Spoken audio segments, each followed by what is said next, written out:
Are we really going to record an episode right now? Wait, what episode are we on? أعوذ بالله من الشيطان الرجيم بسم الله الرحمن الرحيم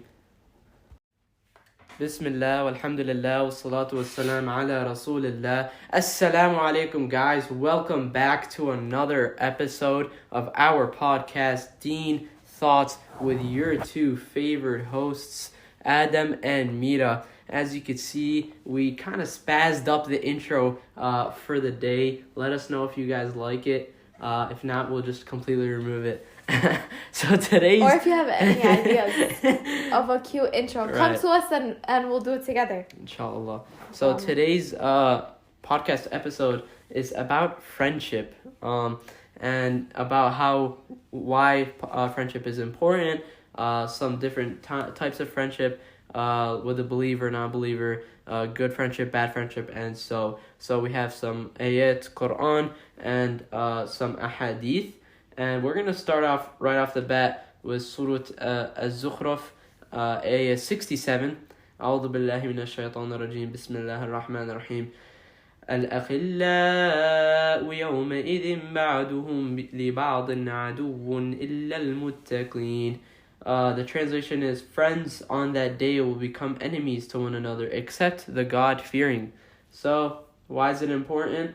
Well, it shows the value of friendship, but it shows you why that friendship is valuable. Because your friend that doesn't fear Allah, that leads you astray, leads you to the bad, those are the friends that you guys will become enemies Yawm al-Qiyamah. But the friends that remind you of Allah, remind you, let's go to the Jami'ah, let's go Salli, those ones you will not turn against Yawm al-Qiyamah, inshallah. And inshallah they'll be good for you Yawm al-Qiyamah. So before we dive deeper into this, we're going to take a look at ayahs in the Quran and ahadith that mention good friendships, and then we're going to switch halfway and look at bad friendships. So this one is, we're focusing on, Adam mentioned both sides, but we're going to focus on the good companions. So there's a couple words in the ayah that I want to point out. The first one is the first word that Allah subhanahu wa ta'ala, he says al-akhilla. So in Arabic, there's more than one way to say a specific word. So for example, for love, we can say hub, qaram, ishq. Those are all three words that mean the same thing in the Arabic language, which refer to love. For friends, Allah the Arabic language, different words that we can use is, for example, like sadiq, rafiq, khalil. The highest level of friendship is khalil, because Allah subhanahu wa ta'ala, he explains to us that اتخذ إبراهيم خليلا. Allah subhanahu wa ta'ala took Sayyidina Ibrahim as a khalil, a really, really close companion. This is like your best friend, like your live or die. So Allah subhanahu wa ta'ala uses that specific word for friends, showing you that even like your blood brother, your really, really close friend, al-akhilla, not as-sadiq al-rafiq, al-akhilla يومئذ بعضهم لبعض عدو إلا المتقين. Allah subhanahu wa ta'ala says he's giving us a condition, except those that have taqwa, i.e. except those that have deen, except those that have understanding, who have God consciousness. They do things based on Allah subhanahu wa ta'ala's love and the hope for his mercy and the fear of his punishment. That's what I wanted to mention for that one, inshallah. Alrighty. Inshallah, let's go to the next ayah, which is in Surah At-Tawbah, ayah 71. أعوذ بالله من الشيطان الرجيم. والمؤمنون والمؤمنات بعضهم أولياء بعض يأمرون بالمعروف وينهون عن المنكر ويقيمون الصلاة ويؤتون الزكاة ويطيعون الله ورسوله أولئك سيرحمهم الله إن الله عزيز حكيم. The translation is, the believers, male and female, are friends to each other. They bid virtue and forbid vice, and establish salah and pay zakat, and obey Allah and His Messenger. Those are the ones whom Allah will bless with mercy. Surely Allah is powerful and wise. So this is kind of like what I was talking about in the ayah before. How the believers that are friends to each other, these are the ones that they do good for each other, the ones that remind of salah, the ones that remind of paying zakat. So these are the friends that in this world we want to have. So look around to your friends today. Are they reminding you of Allah? Are they reminding you to fear Allah, to not backbite, to make sure to salli, to make sure to not be mean to others?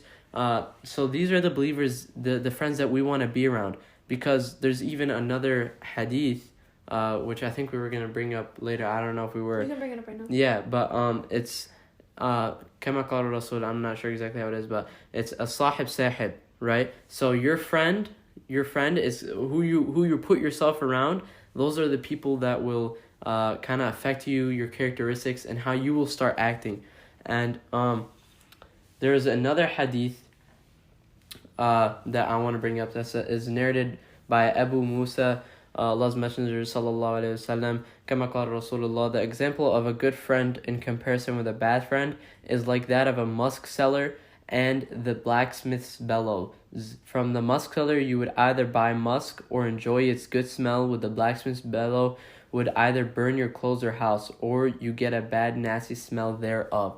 So it comes to show the difference of the two friends, right? Did you have a couple of comments? Yeah, so like this hadith and the ayah that Adam was mentioning of, for good friends, you're either going to get a direct benefit from them in the sense where they're going to teach you something new, they're going to encourage you to do something new, or just being around them is going to change your perspective. Whereas with bad friends, you're either going to implement some of their bad habits or they're going to change your mindset. Same like to the hadith that the Prophet Muhammad ﷺ is saying. Like if you go to someone who sells perfume, even if you don't smell perfume, you get a benefit. You smell nice when you leave the space. Same thing with the blacksmith. Even if you don't do anything, he might burn your clothes or you'll leave smelling bad.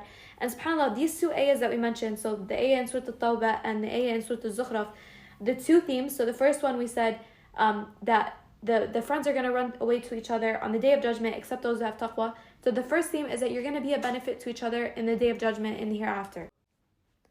And so that's the first one, that you will run to each other and you'll be of a benefit. The second one that Adam was mentioning in the hadith that we mentioned is that good friends will help you both in this world and in the hereafter. In the sense that in this world, they will remind you of forbidding the good, doing that which is, or committing the, no, and basically doing that which is good and forbidding the evil, and to establish the rights that Allah subhanahu wa ta'ala has called us upon. So like salah, zakat, that's what the ayah mentions. And you'll get a benefit. And it reminds me of a hadith that I wanted to mention, where it's reported by the Prophet Muhammad sallallahu alaihi wasallam that Allah subhanahu wa ta'ala, he said, "My love is right upon those who befriend each other for my sake. My love is right upon those who defend each other for my sake."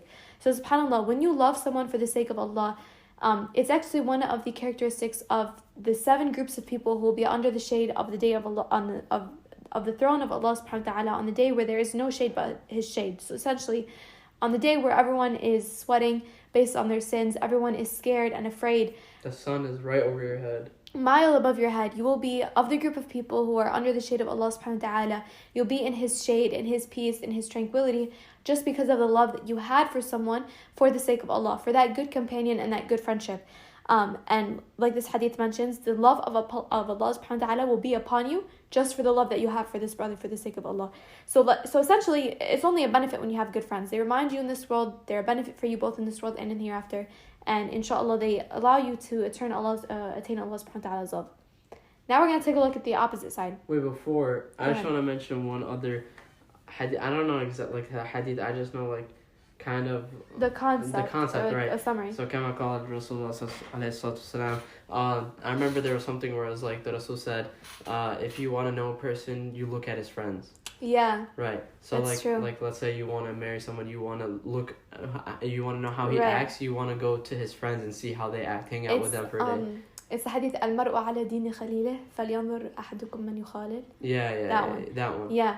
So basically, it shows, first of all, it shows how the fact that, and this is true, and you could tell by you look at someone's friend group and you'll see they act very similar, and they have a very strong what's the word I'm trying to look for? Like common thread, and they have like an impression on that person. That's true, yeah. Right? So like maybe from before you were some type of person, but when you befriend someone else and you hang out with them more and more, you start to realize that initially you start to act more like them.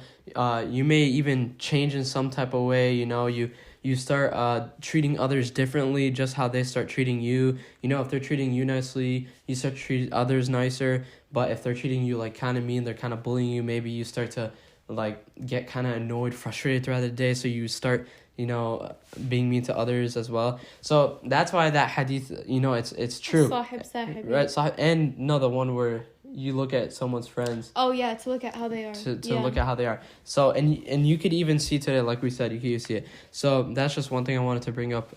Let's go to the next. Wait, just sorry before you go on. It reminds me of someone in psychology. They say that you're an average of the 5 people that you spend the most time with. Mm-hmm. So like everyone, the 5 people. And that just brings the hadith to life. To truth. So it might even just be like your family. It doesn't necessarily have to be friends, but the 5 people that you spend the most time with, you're an average of them. Yeah. So make sure that you're picking these 5 wisely. Outside of your family, of course, because you can't decide on your 5 family. But your friends, you can choose your friends wisely, inshallah. Inshallah. So, okay. And that's actually interesting because it like scientifically proves the hadith, right? Yeah. But let's go to the next ayat, which is this is the bad side, remember. So Surah Az-Zukhruf, ayat 36 to 38. أعوذ بالله من الشيطان الرجيم. ومن يعش عن ذكر الرحمن نقيض له شيطانا فهو له قرين وإنهم ليصدونهم عن السبيل ويحسبون أنهم مهتدون حتى إذا جاءنا قال يا ليت بيني وبينك بعد المشرقين فبئس القرين. So the translation of this one is, whoever makes himself blind against the advice of the Ar-Rahman, we assign for him a devil who accompanies him all the time, and they, the devils, prevent such people from the right way, while they deem themselves to be on the right path. Until when such a person will come to us, he will say to the devil, would that there were the distance of east and west between me and you, because you were the worst companion. This is talking about shaitan al-ins. So it's like essentially when you take a bad friend and realize Allah subhanahu wa ta'ala, he says نُقَيِّدْ لَهُ شَيْطَانًا فَهُوَ لَهُ قَرِينٌ. In a sense, when someone is bad, like a bad friend, Allah subhanahu wa ta'ala is saying it's like a shaitan. And basically you'll disown each other on the day of judgment. So opposite to, like we said before, that the people will run away to each other, except the good friends, they will run towards each other to help each other. This one is saying you will run away from each other. And Allah subhanahu wa ta'ala uses the word qareen, which is lower than khalil. So the shaitan would become a qareen to you. And we've said this before when we talked about not falling into the whispers of shaitan, because shaitan is weak compared to like us, like we're stronger than shaitan, inshallah. But subhanAllah, Allah subhanahu wa ta'ala uses the word qareen instead of the word khalil, like in the previous ayah. But basically, like Adam was mentioning, this hadith is just saying that like it will be so severe on the day of judgment, the influence that this bad friend had upon you, that you will wish that between you and between them was the distance between the east and the west. So we might be ignorant to the influence that bad people are having around us, or we'll be like, oh, it's fine, I'll change when I get older. But on the day of judgment, there will be a great disowning of people that were bad friends, and a great regret for the friendships that you had in this world, inshallah. Like, not inshallah, but like, yani. So make sure to watch out for those shayateen friends, the ones that keep you away from salah, the ones that when you're around them, they talk bad about people, the ones that force you to do haram, to force you to smoke, drink, whatever. You want to stay away from those people. These are the people that influence you in the wrong. Because I promise you, if you weren't around those people, many of your sins you might not even be doing them, such as backbiting, such as smoking, such as drinking, such as blah blah blah. So because if you put yourself around the people who they sully and they fear Allah and they tell you, brother, why are you doing this, why are you doing that, then inshallah this will affect you and keep you guided to the straight path, inshallah. And then the last 3 ayat, Surah Al-Furqan, ayahs 27 to 29. I personally like these ayat. أعوذ بالله من الشيطان الرجيم. ويوم يعض الظالم على يديه يقول يا ليتني اتخذت مع الرسول سبيلا يا ويلتى ليتني لم أتخذ فلانا خليلا لقد أضلني عن ذكري بعد إذ جاءني وكان الشيطان للإنسان خذولا. The translation, and be mindful of the day the wrongdoer will bite his hand, saying, would that I had taken a path along with the messenger. Woe to me, would that I had not taken so-and-so for my friend. Indeed, he led me astray from the advice after it had come to me, and the Satan is man's betrayer. So, first off the bat, it says how the wrongdoer will bite his hands. And obviously this is going to be a painful bite. And just saying. That's so random. And he will say, well, actually, Allahu A'lam, I shouldn't have said that. But anyways, and he will say, I wish that I had taken, along with the Rasul, the Messenger, alayhi salatu wasalam, as my path. Meaning what? It just shows like the right path, the regret. I wish I had done my salat. I wish I had made the Rasul my role model and done what he was doing. Woe to me, would that I had taken so-and-so my friend. I wish I had not taken that guy as my friend. Imagine the day of judgment, the regret you had. You will be biting your nail, your hands will be like, oh my, like I wish I didn't take this person as my friend. He's the one who led me astray. He's the one who told me to do the bad. He's the one who had this kind of negative impact on me, this influence, right? And Satan is man's betrayer. So it's scary. These two ayahs, they're little opposites. So in the beginning, we were talking about ayahs that were saying you're going to be of a benefit. You're going to look forward to this friendship. This friendship is going to help you on the day of judgment. And how you guys call each other to that which is good in this world. Whereas the opposite ayahs, they're saying, I'm going to regret this friendship. It choked me away from Allah subhanahu wa ta'ala's remembrance instead of helping me come towards Allah subhanahu wa ta'ala's remembrance. So let's say, for example, someone heard this and they got influenced. They were like, okay, I realized maybe my friends aren't so good and I want to fix up. I'm going to tell you guys right off the bat, it's not going to be easy to drop friends because it's a hard thing and it's normal to be hard. But subhanAllah, the bigger the struggle, the bigger the reward, inshallah. And personally, for me, I way rather be alone than with people who I know are going to maybe let me enjoy myself a little bit in this world, but I'm going to regret it in the next. So subhanAllah, the minute you give up something for the sake of Allah, know that Allah subhanahu wa ta'ala replaces it with something that's better and even more than what you had in the beginning. So subhanAllah, Allah won't forsake anything. And the most important thing is to not forget the power of dua, to ask Allah subhanahu wa ta'ala to give you the courage to change. Even your friends, make dua for your friends and make dua for Allah subhanahu wa ta'ala to send you a friend group that will call you to that which is good and to help you forbid that which is evil. Because wallahi, everything around us has an influence, from our phones to our parents to our friends. And like Adam was mentioning, we spend most of our times with our friends. They have a really big influence on us. And especially now in the summer, when a lot of us have free time, we want to use our free time more and to surround ourselves with those who are good. And subhanAllah, this reminds me of a hadith where the Prophet Muhammad ﷺ, he says that on the day of judgment, we will be standing with those whom we love. So naturally, you're going to feel a type of love for your friends, for your family, especially when Allah subhanahu wa ta'ala, He uses the word Khalil multiple times in these ayat, as we see when Allah subhanahu wa ta'ala refers to friendships. So you want to make sure that the people that you are friends with, you would be okay standing with them on the day of judgment. So like the situation that people are going to be on the day of judgment is based on their sins and based on their good deeds. Now we don't know what people do in private, that's between them and Allah subhanahu wa ta'ala. But based on the manners, based on the way that these people act, are they people who you would be okay to be like standing before Allah subhanahu wa ta'ala with together?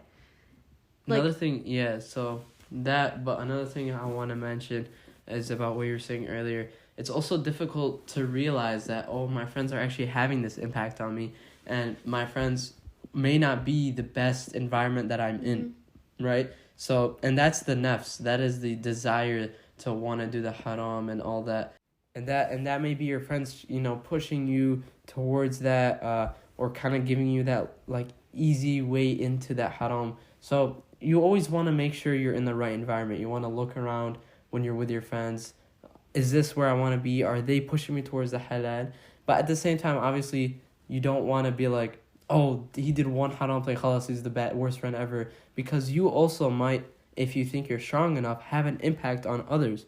Allahu a'lam though. That brings up a good point though. Like a lot of people will be like, okay, I might realize after this that my friend group isn't the best, but I'm going to change my friend group.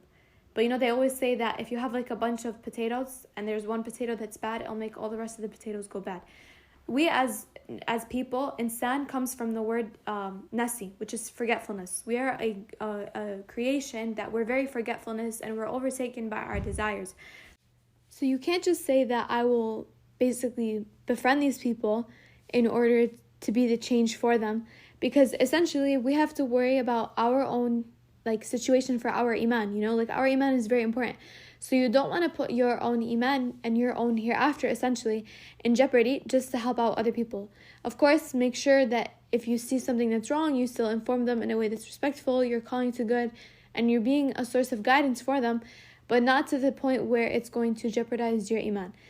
And just one more thing before we end off that I want to mention, it's more on the positive side, but there's it's kind of like a story that Allah subhanahu wa ta'ala paints to us in the Quran, where there will be a situation on the Day of Judgment after everyone has been sorted out into where they're going to rest. So the people of Jannah are in Jannah, and the people of Jahannam are in Jahannam.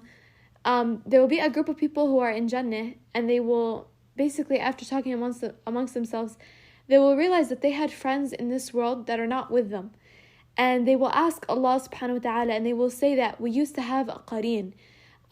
We used to have a friend in this world, and they used to do good with us and all of this, but we don't see them here. So Allah subhanahu wa ta'ala will tell them to look upon Jahannam, and they will see them in Jahannam. And Allah subhanahu wa ta'ala will allow the people of Jannah to make shafa'ah for their friends in Jahannam. We also know there's a similar situation where in Jannah, so we know Jannah is more than just one level. So sometimes your family member or a friend might be in a higher level, and Allah subhanahu wa ta'ala gives them the ability to make shafa'ah to hire you up to their level as well. So not only is a good friend a benefit in this world, because they will make sure that you are fulfilling your purpose, because Allah subhanahu wa ta'ala says, وَمَا خَلَقْنَا الْجِنَّ وَالْإِنسَ إِلَّا لِيَعْبُدُونَ. So you're fulfilling your purpose of being created for worship. So they're reminding you to have taqwa of Allah. And worship, I think we kind of overrate this. It's not that you're spending your whole life in worship, but your whole life revolves around the worship of Allah, in the sense that you follow which is halal and you give up that which is haram. They help you in the hereafter. They help you attain the pleasure of Allah in this world as well, the shade of Allah on the Day of Judgment, a potential shafa'ah on the Day of Judgment in case, la samahallah, we are in Jahannam, or we are in a lower level than those of our companions. So essentially, I see no not having a benefit. I say there's not any benefit of not having a good friend, but there are a lot of cons there, and there's a lot of influences of having a negative friend. So use this little episode, use this little reminder as kind of like a fact check. Look at your friends, look at those who you might have been thinking for a while, oh, maybe I should catch up on good friends. And like we said from before, make sure that you focus on dua, because it is very important. And if it's anyone who's going to help you in letting go of old friends and finding new friends and being patient on this whole situation they're in, it's Allah subhanahu wa ta'ala. But I think inshallah that's it for this week's episode. We'll see you guys next week. Salam.